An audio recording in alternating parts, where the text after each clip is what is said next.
Hello friends, let's start question number 17 of your textbook on your page number 86. This is also a very good question. Some of the transactions, some of the adjustments are very good, otherwise it is all okay. So let's start doing it. Man and Mohan are the partners sharing profits and losses in the ratio of 1:1. Okay, from the given below trial balance and adjustment, prepare final accounts. Capital and drawings are given. Man and Mohan ka purchase, sales, advertisement expense, carriage outward, machine, office. Purchase of office machine on 1/4/16 is also given. That is add करेंगे हम, machinery buy करा है. Building, office, salary, customer, suppliers, goods return, weight charges, loan of man, custom duty, good stock, opening stock is given. Trading expense, wages, outstanding wages, commission paid in advance, bank account, cash account, interest on loan, investments in 8% government security. This is also something new. Current accounts of Man and Mohan is given. So everything is fair enough. समझ में आए वैसा है सब कुछ. चलो then adjustments. The value of closing stock of 80,000 is 80,000. Its market value is 10% more. Again it is more, so we are not concerned, we are not bothered with what is more. हमें क्या करना है, simple सा 10% मोर दिया हुआ है उसको ignore करते हुए 80,000 का क्लोजिंग स्टॉक लिख देना है. Then provide depre at 10% on machines and buildings. Debtor of 10,000 became insolvent. This is an extraordinary example friends. बढ़िया ट्रांजेक्शन है ये, इसमें ही जो है वो समझना है, बाकी everything is fine. 50% amount will be received as per instruction of his receiver from his receiver and provide 5% bad debt reserves. 10% interest is outstanding on bank overdraft, that will do. Goods of 2,000 is missed out to record in the sales return book. Goods of 2,000 is missed out itself, लिखना ही रह गया है, it is unrecorded, right? So we are supposed to write it down. चलो fine. So sales return book में लिखना रह गया है तो सेल्स रिटर्न एंड डेटर्स दोनों जगह पे इफेक्ट जाएगी. फाइन, चलो लेट्स स्टार्ट डूइंग द सम. धीरे धीरे करके एडजस्टमेंट्स के साथ करते चलेंगे. So here I have made the format. और एडजस्टमेंट में सबसे पहला इज ऑफ क्लोजिंग स्टॉक, जो मैं लिख लूँ फटाफट से. Closing stock is of 80,000, which will go over here by closing stock 80,000. चलो फिर नेक्स्ट क्या एडजस्टमेंट है. depreciation of 10% on machines and buildings. Now let's see machine and building. कुछ दिख रहा है, machine is also there, purchase of machine is also there and building is also there. So let's just start doing it. कितना percentage बोला गया है हमें, 10% दिया गया है. let's start doing it. So over here asset machines of 1,50,000 plus purchase किया है हमने ऑन 1/4 को ही किया है तो that is all okay. 40,000. So 1,90,000 minus depre at 10%, 19,000 comes to 1,71,000. then there is what, furniture था नहीं, बिल्डिंग था. बिल्डिंग कितना, 2,50,000 minus depreciation at 10% comes to 25,000. so that will come to 2,25,000. easy, very easy. ये तो एकदम मतलब हम कितने टाइम से करते आ रहे, right. Let's write it down over here, भूल जाए उससे पहले. To depre machine and furniture. अरे फर्नीचर ही क्यों लिख रही हूँ मैं, building. So it is 19,000 and 25,000, correct. चलो आगे बढ़े. ये तो हो गया पहला ट्रांजेक्शन. दूसरा adjustment. Then very good, some very good adjustment that we are having over here. पर ये करने से पहले डेटर से रिलेटेड ये वाला जो ट्रांजेक्शन है 5th नंबर का, that we need to do first. 2000 के goods which are missed out to be recorded, तो लिख लेंगे. And that to sales return है, तो डेटर्स में से माइनस करना पड़ेगा, राइट. सो सबसे पहले हम 5th वाला करेंगे and then will be doing this 3rd one, right. So let's just write it down. अपने सेल्स रिटर्न्स कितने हैं, sales returns we need to write, right. तब जाके ही पता चलेगा कहाँ गया भाई. Purchase sales is there 80 and 120. And is there any goods returned? Yes, it is 16,000 and 14,000. Let's just write it down. And debtors भी लिख लेंगे ना साथ में. Customers, suppliers are also there 25 and 35,000. Let's just write it down first. लिख ले पहले क्या क्या दिया हुआ है and then we'll be doing it. So here in my trading account, by sales it is 1,20,000. To purchases it is 80,000 minus purchase return it is 14,000 comes to 66,000 minus sales return कितना दिया हुआ है 16,000 है, पर अनरिकॉर्डेड 2,000 का sales return हुआ है पर रिकॉर्ड नहीं हुआ है, राइट. मिस्ड आउट ही हो चुका है तो उसको लिख लेंगे. So minus unrecorded sales return 2,000, correct. So 1,02,000. Is it completely all right? चलो fine. And then यहाँ पे कुछ debtors and creditors कितने हैं अपने 35,000 के creditors हैं and debtors कितने के हैं 25,000 के, जिसमें से कुछ unrecorded sales return था 2,000 का, करेक्ट. सो 23,000. अब समझना, अच्छे से ध्यान देना, बहुत ही बढ़िया ट्रांजेक्शन आ रहा है. डेटर ऑफ 10,000 बिकेम इंसॉल्वेंट हो चुका debtor, correct. Now he is not going to pay to us. Insolvent हो चुका है ऑलरेडी, क्लैरिटी है कि वो बंदा इंसॉल्वेंट हो गया, अब नहीं पे करने वाला. 50% रिसीव होंगे, यानी कि 50% रिसीव होने वाले हैं. 50% तो गए ही है, समझो बैड डेट हो चुका, उसका कुछ नहीं होना, right. And then they have said 5% bad debt reserve provide करना है. अच्छे से ध्यान देना, एकदम फुल फोकस इधर चाहिए मेरे को. डेटर्स मेरे 25,000 के. चलो note 1 and very important note it is. Note 1, debtors मेरे हैं 25,000 के, ठीक. उसमें से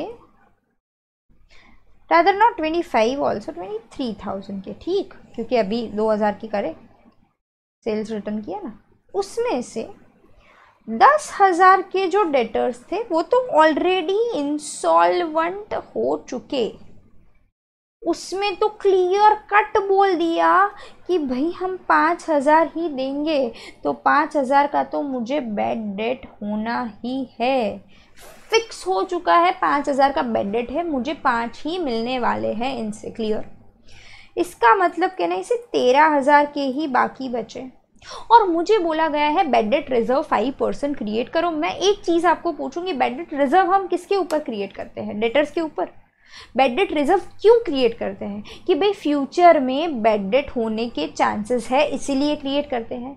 जो बंदा ऑलरेडी इंसॉल्वेंट हो चुका, जिसने मेरे को आधे पैसे दे दिए रादर दे देगा और आधे नहीं ही देने वाला फिक्स हो चुका है, क्या मुझे उसके ऊपर भी बैड डेट रिजर्व क्रिएट करनी है? The answer is no.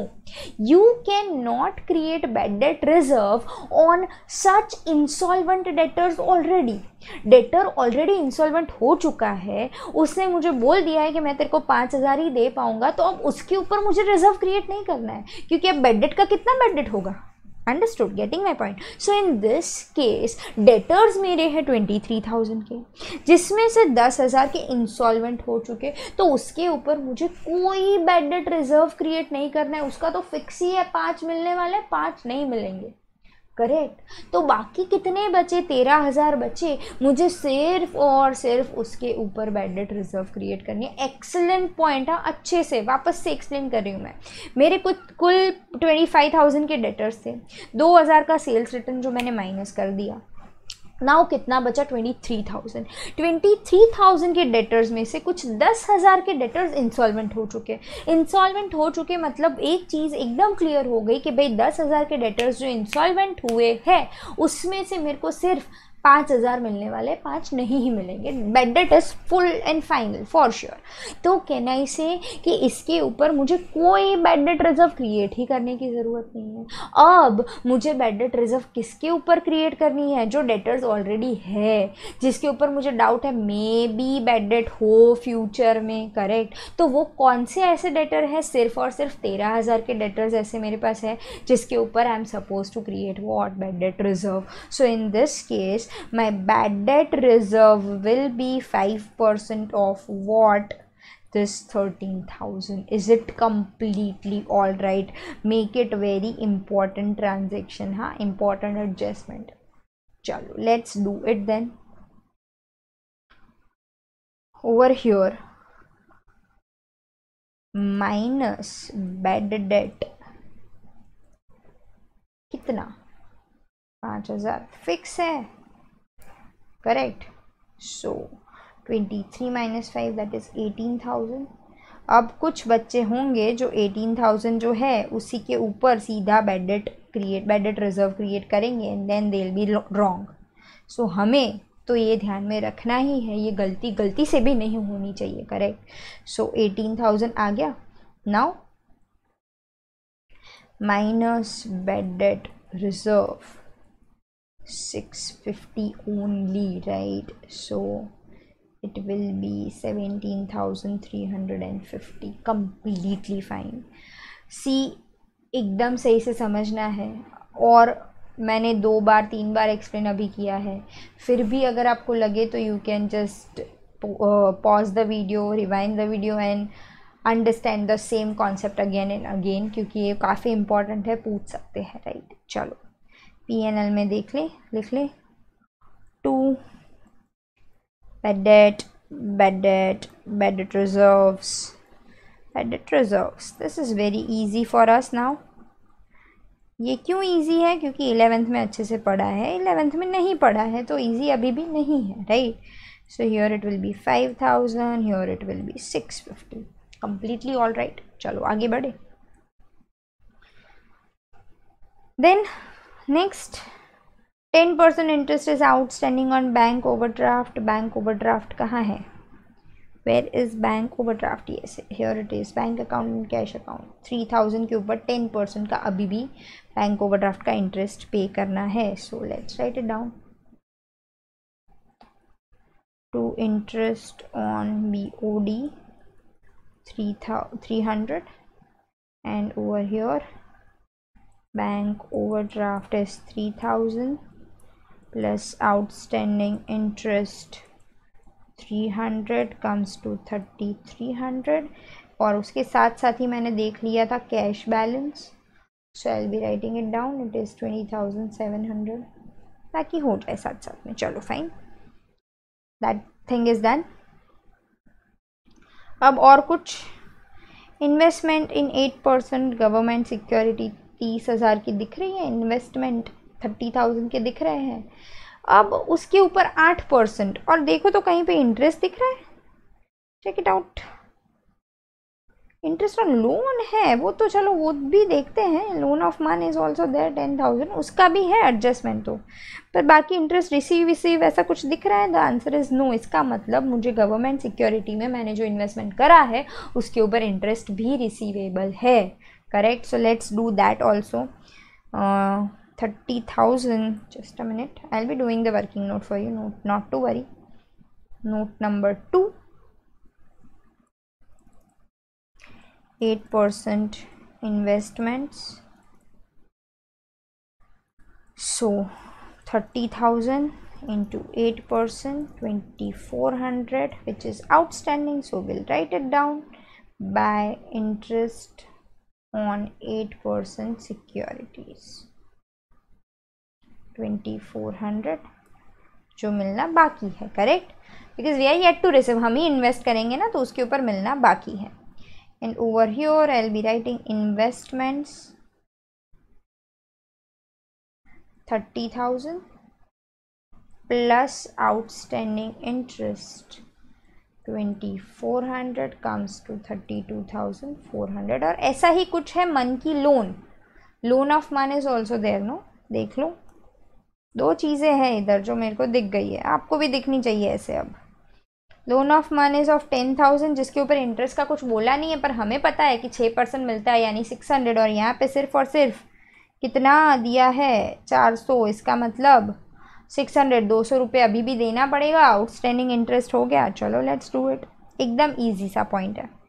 Still I will be doing the working note for you. Months loan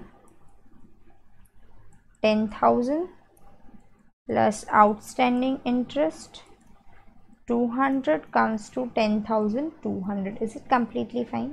And over here, to outstanding interest on loan and 2 months loan interest. I'll be writing it like this, plus outstanding. So 400 and 200 comes to 600. Correct.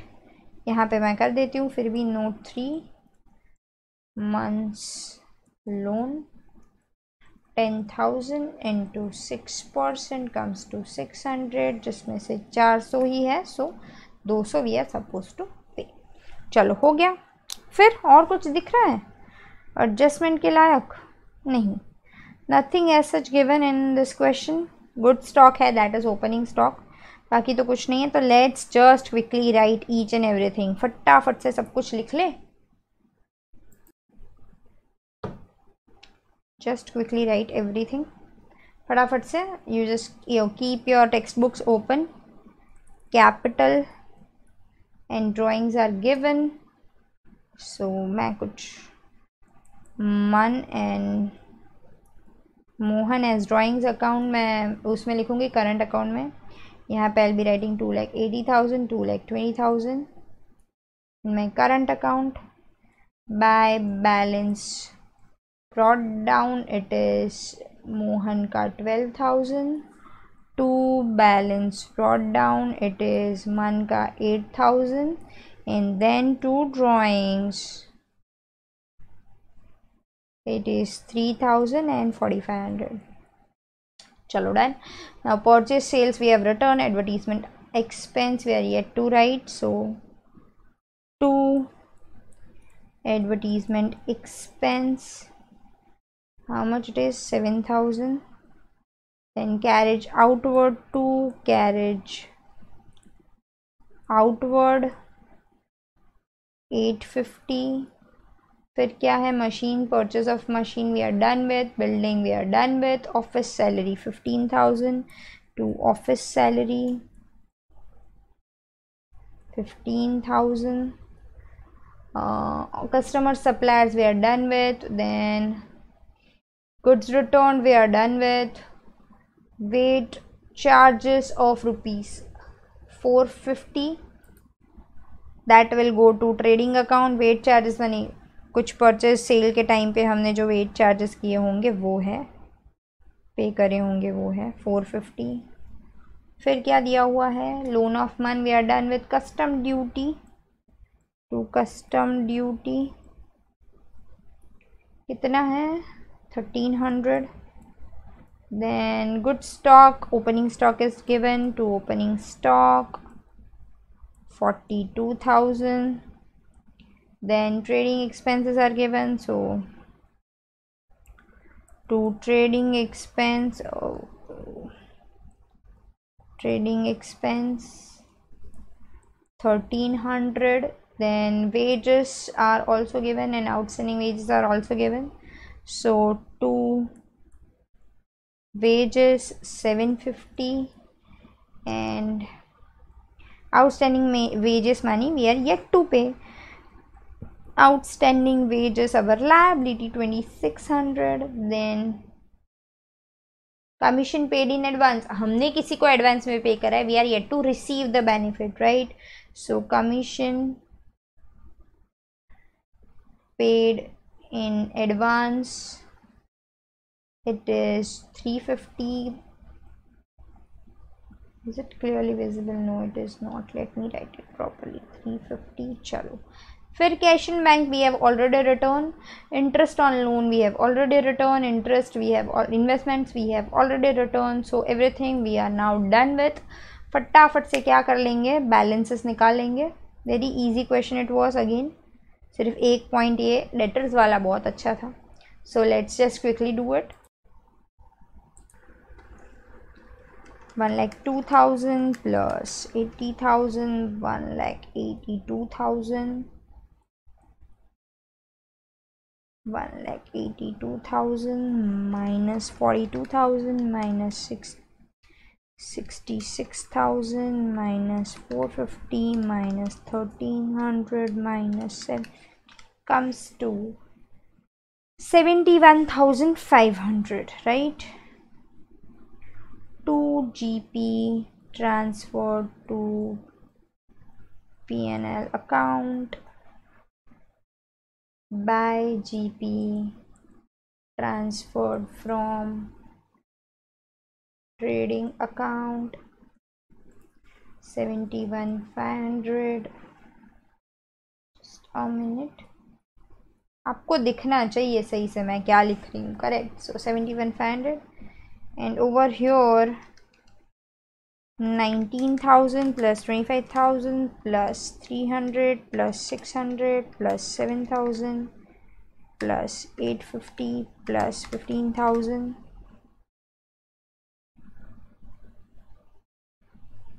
plus 1,300.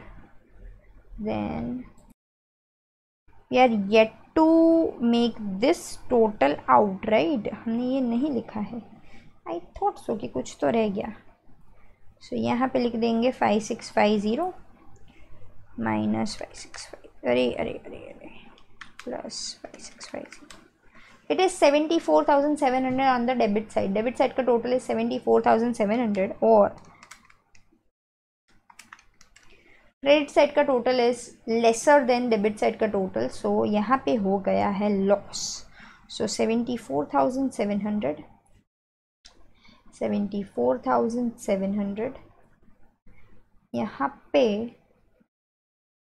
Bye net loss transfer to P&L अप्रो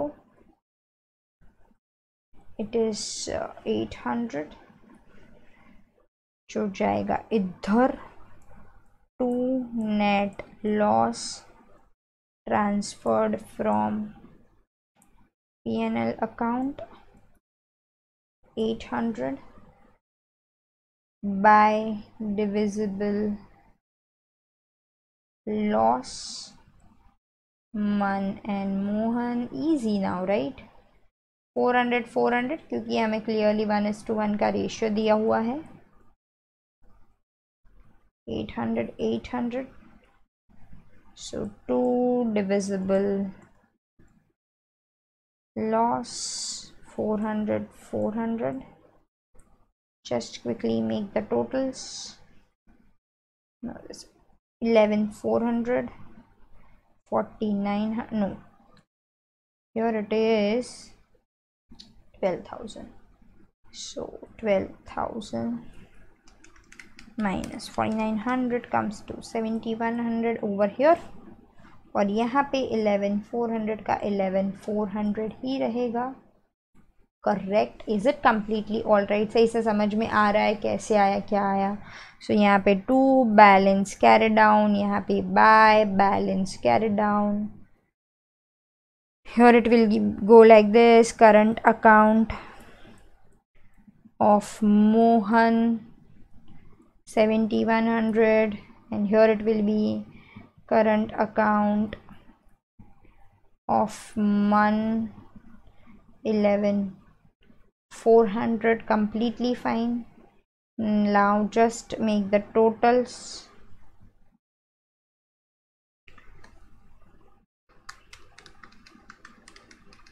Plus 10,000 plus 35,000 plus 33,600 comes to 5,58,200. 5,58,200, 5,58,200. Believing it to be true, I'll still reconfirm the same.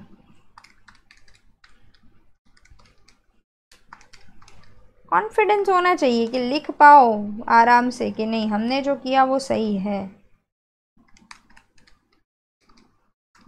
Done. So here our balance sheet is tallied, and I hope you are clear with whatever we have studied today. I request you all to repeat whatever the adjustments which I have said are good. एक बार देख लो, खुद से सम करोगे तो you will get the confidence. I hope you are clear. Thank you.